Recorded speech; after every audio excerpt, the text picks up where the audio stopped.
Dr. R. And I'm Dr. Emily. And this week we are talking straight about philosophy, which is something we don't always talk about. Pretty much about why we get adjusted. You hear us talk about subluxation. That's what we adjust, those misalignments in your spine that don't allow the nerves to fire like they should. But how do those happen? So when we break it down really simply, it falls into one of the categories of 3 T's. So thoughts, traumas, toxins.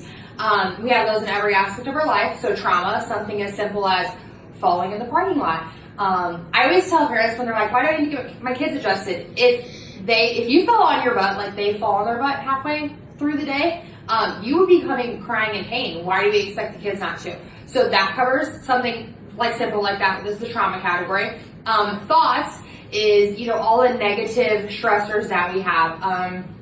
If you've been in any time recently, I've been talking about the stressors of Jacob going back to the office. It's been a lot on our plate mentally trying to navigate it all. Very thankfully he has a job, but it's still stressful. So between adjustments and then something like NET, you might be able to speak more about the thoughts and how they negatively impact the spine. Yeah, so whenever we have like stressful thoughts or like emotions, they secrete hormones into our body, and that can cause physiological changes to our spine and to our vertebrae.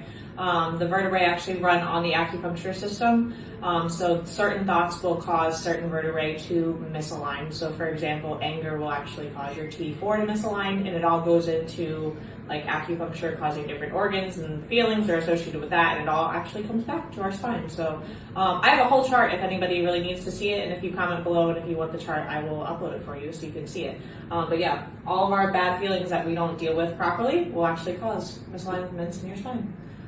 And then the last toxins, one is toxins. So there was a long time a research study that they found out that everybody that had a heart attack actually got their T2 vertebrae misaligned. So a lot of times if we have issues going on in our organs, it will cause our spine to misalign. And it's the same, it goes back either way. So you can have your T2 misaligned and that can cause heart problems, or you can have heart problems that cause your T2 to be misaligned. So obviously putting our spine back in place where it's going to help our heart so that the nerve going to our heart will help. But also we need to figure out why there's something wrong with your heart or why something's wrong with your gut so that we can make it so that nerve doesn't feed back to our spine and make it keep getting kicked out. So when you're getting adjusted all your time and you're like, wow, this keeps coming back and it's not going away, we need to look a little deeper and be like, well, maybe it's the organ that's causing it to go out all the time. So yeah, I guess that's I feel like the toxins is the one we probably hit the most around here. Cue farming season. Listen, I'm not dogging on anybody, but I think we have to be aware of all the stuff that's getting put in the air in the fields right now. It can really flare things up like allergies, and then if we're sneezing all day long, no wonder your back hurts. Yeah, are you angry at the pollen? Are you angry at the pesticides? Yeah, Dawn's putting out there. It's just it's not a one size fits all. Again, we say it all the time. So just really think about that. That's kind of the back end of why and what causes your body to have these chronic ailments. But as always, we'd love to help, the both of us. So any questions, drop them in the comments. Otherwise, we hope you have a great week.